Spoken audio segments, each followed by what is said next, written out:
श्री शुभा श्री लाभा श्री गणेशाय नमः। श्री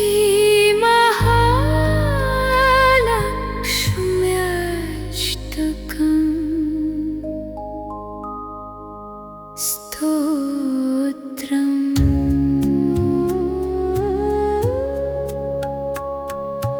नमोस्तुते महामाये श्रीपीठे सुरपूजिते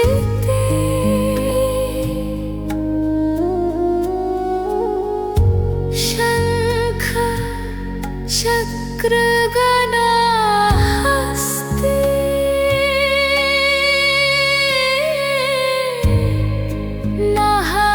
महालक्ष्मी नमोस्तुते।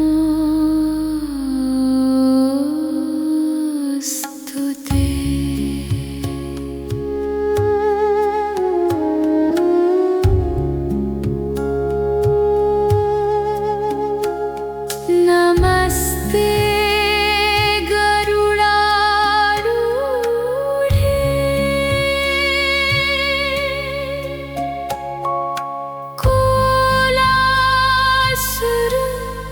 भयंकरी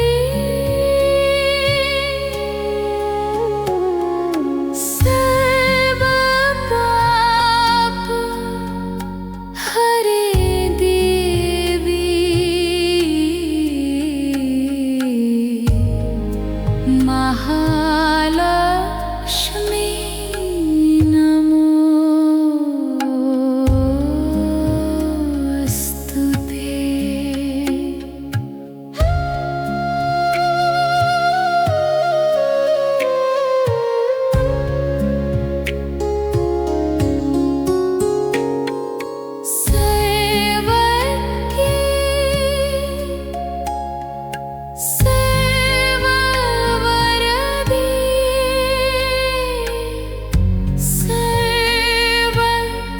दुष्ट भयंकरी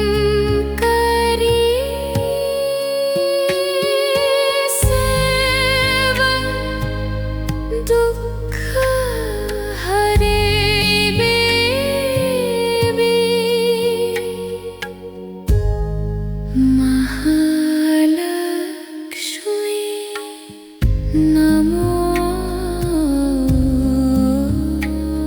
नमोस्तुते।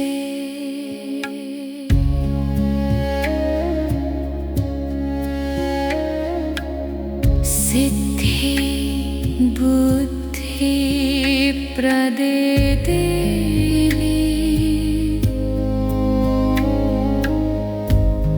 भुक्ति मुक्ति प्रदायिनी मंत्रमूर्ति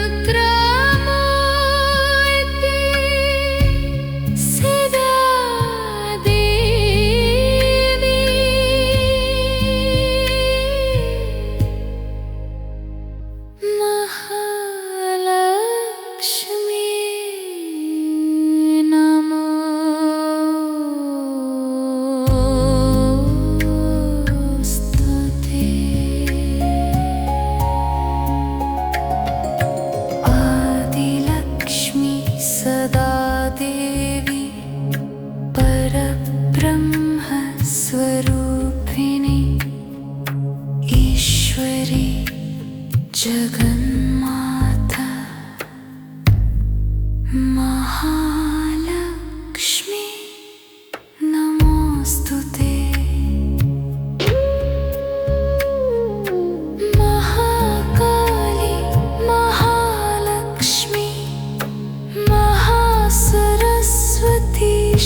महेश्वरी सर्वभावे स्थिते देवी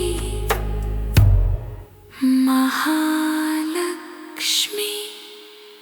नमोस्तुते। ॐ ह्रीं क्लीं श्रीं महालक्ष्मी नमः। ॐ ह्रीं क्लीं श्रीं महालक्ष्मी नमः।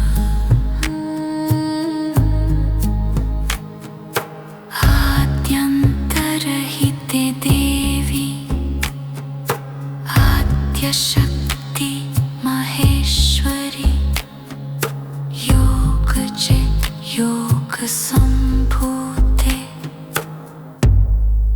महालक्ष्मी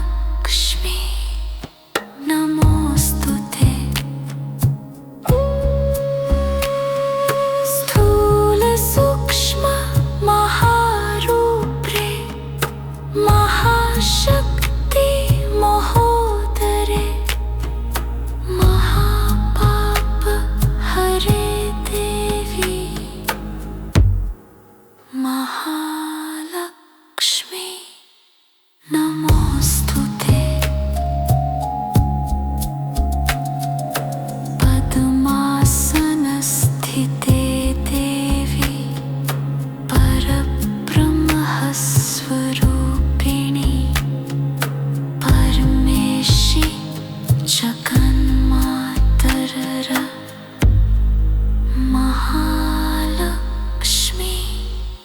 नमोस्तुते। श्वेताम्बरधरे देवी नानालङ्कारभूषिते जगत्स्थिते जगन्मार्त महालक्ष्मी नमोस्तुते। ॐ श्रीं ह्रीं क्लीं महालक्ष्मी नमः।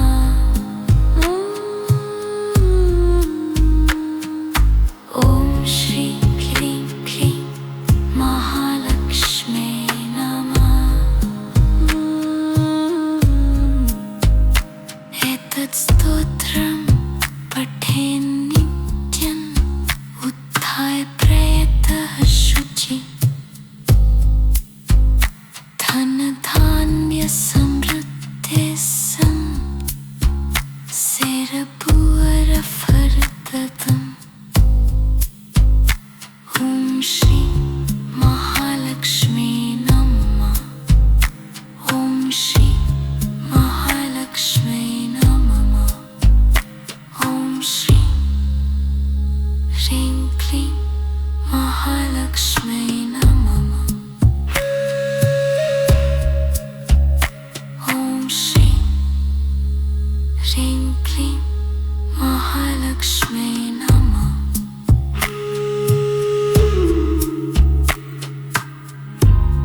श्रीलक्ष्मी नमो नमः। श्री महालक्ष्मी नमो